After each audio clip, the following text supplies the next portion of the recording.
एक बार एक बड़े से हॉल में बहुत सारे लोग बैठे थे।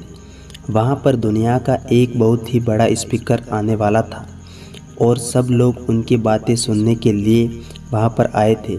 लगभग 10 मिनट के बाद वह स्पीकर स्टेज पर आ जाता है और वहाँ बोलता है कि अगर आपने मेरी बात ठीक से सुन ली और समझ ली तो आपकी ज़िंदगी पूरी तरह से बदल जाएगी।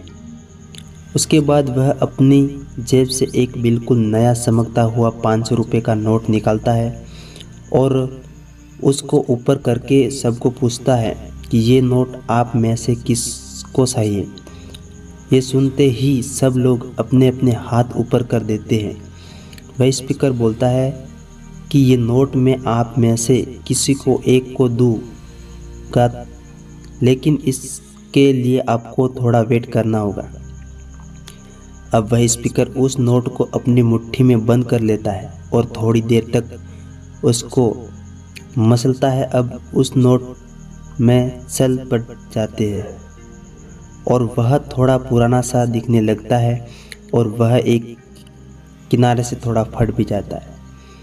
इसके बाद वह फिर उस नोट को ऊपर करके पूछता है, अब ये 500 का नोट किसको चाहिए। इस बार भी सभी लोग अपने हाथ ऊपर कर देते हैं। तब स्पीकर ने उस नोट को ज़मीन पर गिरा दिया और उस नोट पर 3 से 4 बार पैर रख दिया। इससे नोट और भी पुरानी हो गया। उस पर थोड़ी मिट्टी भी लग गई थी। फिर उन्होंने उस नोट को ऊपर किया और पूछा कि अब बताओ, अब इस नोट को आप में से कौन लेना चाहता है। और इस बार फिर सब ने अपने हाथ ऊपर कर दी। स्पीकर अब नोट को फिर से नीचे ज़मीन पर गिरा देता है और उसके ऊपर कूद कूद कर उसको दोनों पैरों से रगड़ देता है और उसके ऊपर छाई भी गिरा देता है। अब नोट इतना गंदा हो गया कि उसको पहचानना भी मुश्किल होता है।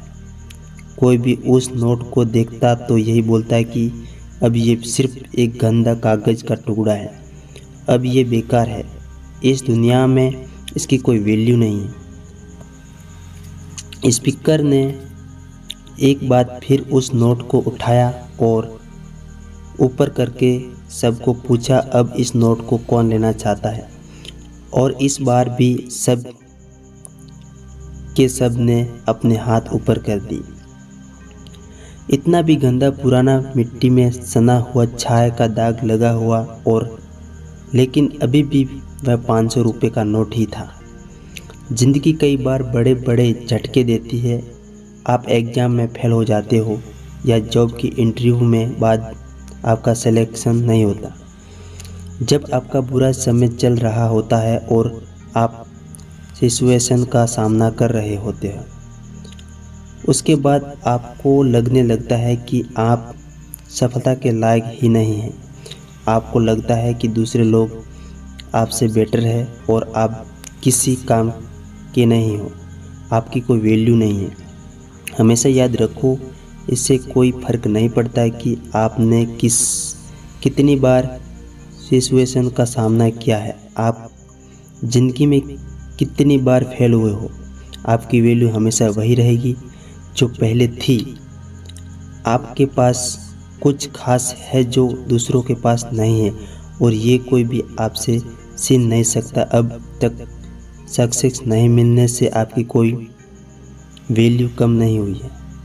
आप अभी भी अपने बारे में कितना भी लो फील कर रहे हो, जिससे कोई फ़र्क नहीं पड़ता। जो लोग आपको अच्छे से समझते हैं वो लोग आपके वैल्यू को इतना ही मानेंगे जितना पहले मानते थे।